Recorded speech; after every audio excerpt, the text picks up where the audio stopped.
Hello learners, welcome to part 2 of the prose lesson 3 questions from your NCERT syllabus.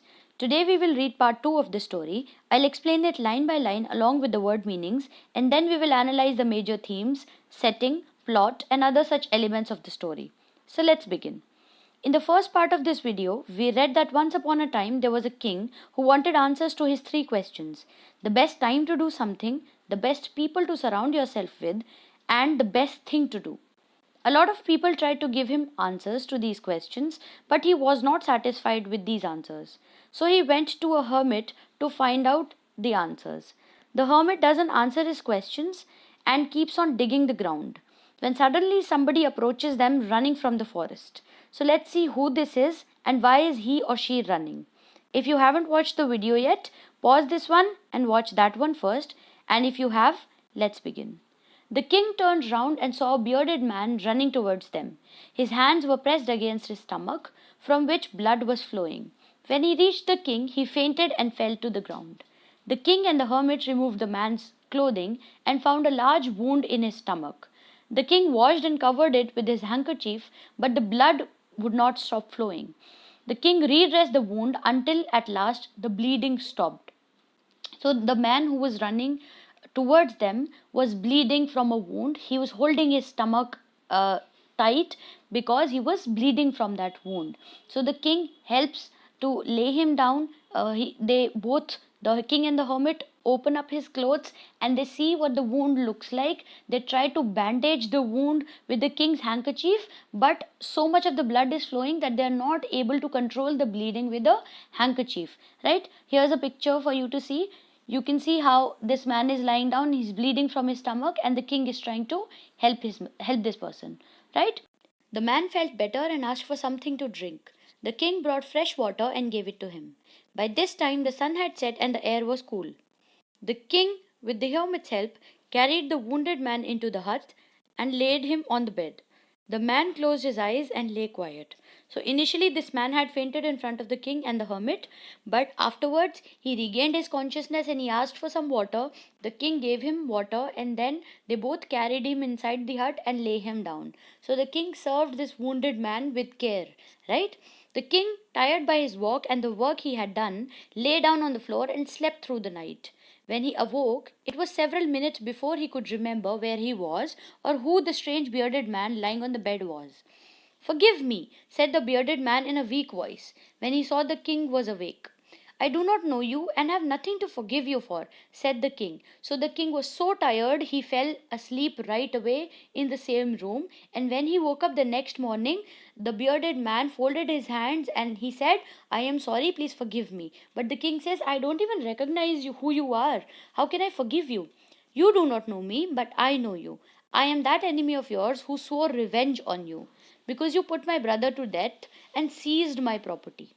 I knew you had gone alone to see that hermit, and I made up my mind to kill you on your way home. But the day passed and you did not return. So I left my hiding place and I came upon your bodyguard, who recognized me and wounded me. I escaped from him, but I should have died if you had not dressed my wounds.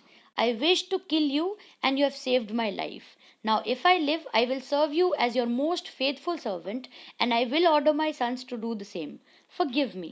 So, this man tells the king that he is that enemy of the king who wanted to kill him, right? And he knew of the king's plan to go to the hermit and search for his answers. So, he followed the king to the forest and he wanted to kill the king on his way back. He planned that whenever the king will return, I will kill the king. But that did not happen because the king kept on working for the hermit. He did not return, and therefore this man could not kill the king.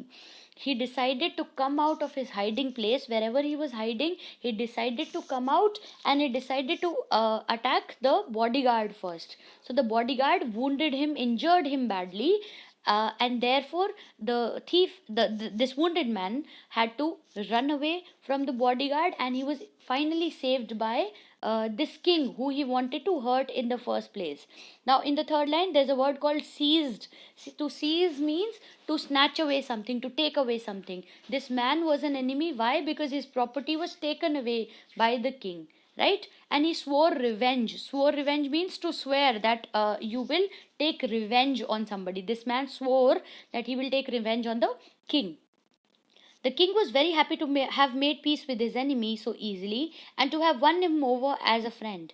He not only forgave him but said he would send his servants and his own doctor to look after him. And he promised to give back the man his property. So the king was very happy because this man, who was once his enemy, was now his friend. This man said that, please forgive me. Me and my sons will always serve you because you have saved my life. So the king was very happy to have earned a new friend, and he promised that he will give his doctors to this man to save his life, to serve him, and he also gave him his property back.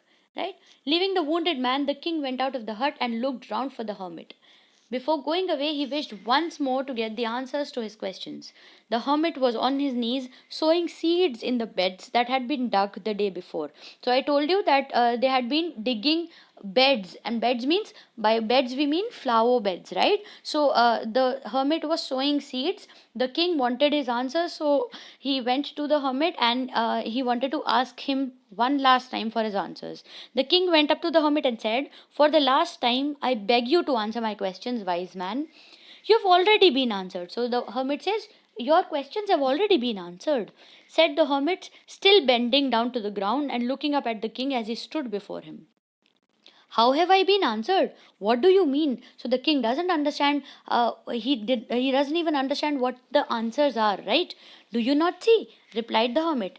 "If you had not pitied my weakness yesterday and had not dug these beds for me, you would have gone away. Then that man would have attacked you, and you would have wished you had stayed with me. So the most important time was when you were digging the beds, and I was the most important man. And to do me good was your most important business." So this hermit explains to him that you took pity on me. You thought that I was a weak man, so therefore you helped me to dig my flower beds, right? So therefore that time was the most important time for you, which you spent here, because had you gone back, you would have been killed. So the most important time was the time you spent here.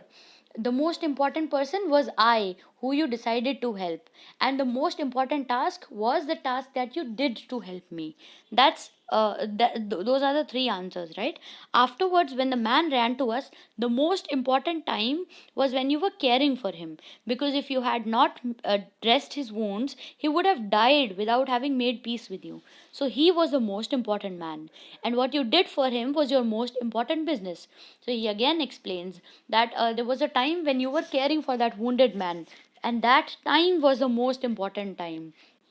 Why? Because that time helped that man to survive, helped that man to live, and that's how you gained one friend and lost one enemy. That man was an enemy, but because you spent that time healing him, caring for him, that man was able to live and to make peace with you. So that time was most important when when the king was serving that man. That man, the wounded person, was the most important person, because at that point of time he was the most important person that the king needed to pay attention to, and that task of caring for him was the most important business that the king had.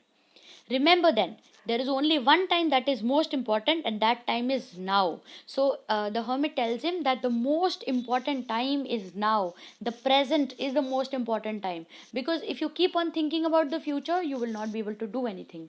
If you keep on thinking about the past, you will not be able to move ahead. So the most important thing is, the most important time is right now, the present. It is for the most important time because it is the only time we have any power to act. The most necessary person is the person you are with at a particular moment, for no one knows what will happen in the future and whether we will meet anyone else. The most important business is to do that person good, because we were sent into this world for that purpose alone. So the hermit also explains to him that the most important person at any given point of time is the person that you are with. You have to be present in the moment, and you have to be with that person. Whoever you are with, you have to be with them fully, because you don't even know if you will be able to meet anybody else or not, right? And the third important thing is to always put your 100% into doing good for other people. So always doing good for other people is the thing that should be your main purpose. So this was the story, and these were the three answers that the hermit answered for the king. Right, now we will discuss the elements of a story, and we will see how these elements are present in this story that we have just read. The first thing is setting. Now, what is the setting of a story? It's the place, the time, the circumstances. Generally, authors describe the setting in the very beginning of the story, right? In our story, there is a forest, and that is our setting. A forest in a hermit's hut at an unspecified time. Unspecified means the time has not been specified, or the poet has no the author has not disclosed the time, right? The king is confused and anxious to know the answers to his three questions. So the circumstances that the king is confused and he wants to know the answer to his three questions. This is the setting, the first, the place where all of this happens, the time in which all of this, the story takes place. Second is plot.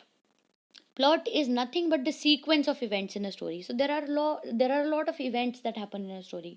A plot is a sequence of these events, how these events happen. So first thing is the exposition. The exposition is the beginning of the story, where the author sets the tone. So in the beginning, the exposition in this story is that the king has three questions which he wants answered, and he sends his messengers to find the answers, to find men who can answer these questions. Rising action. Rising action is the action that takes place after the exposition, after the initial setting is explained. Whatever happens after that is your rising action. It is sort of a stone, the building action which takes you to the climax, the final scene, right? So rising action is that a lot of men come, they try to answer the king's question. All of this is the rising action in the story. Third is climax. Climax is that point where something changes, when the character or anybody who's present in the story decides to do something drastic, or something noteworthy happens, when all of the things change, when the dynamics change in a story. So in this story, the climax happens when the king decides that nothing is helping him anymore, and he needs to go to the hermit. That's the climax of the story, right? After that, we have falling action. Falling action refers to all of the action that takes place after the climax but before the resolution, right?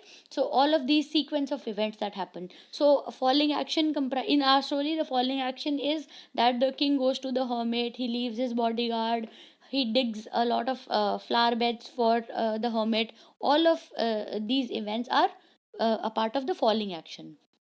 And the final part is the resolution, when all of your conflicts are resolved, all of the problems are solved.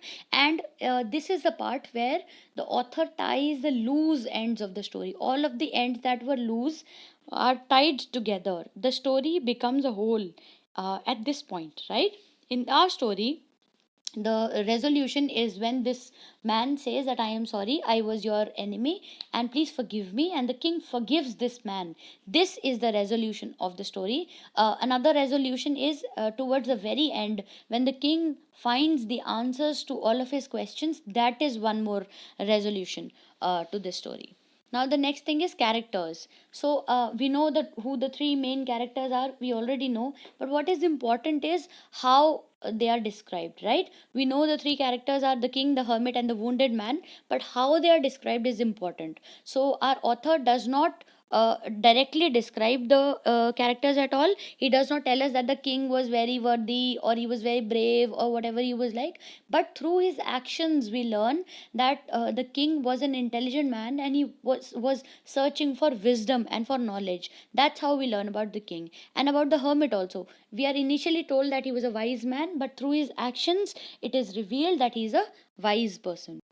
The last point is themes. Themes are the major ideas that the story revolves around. So there are two main themes in this story. The first is wisdom, and the second is kindness and forgiveness. So the king is searching for wisdom. He calls a lot of people, a lot of wise men to answer his questions, but he is not satisfied with any of the answers. So he is in continuous search for the for wisdom and knowledge. Therefore, he goes to the hermit to ask his three questions. So, one of the major themes that this story revolves around is wisdom. And we also see that wisdom doesn't come from living in a palace, wisdom comes from being down to earth and helping others. This is the wisdom that the story revolves around. And the second theme is kindness and forgiveness. We learn how, if somebody is kind, they learn the greatest lessons in life. So to learn something, we need to be kind and we need to be forgiving.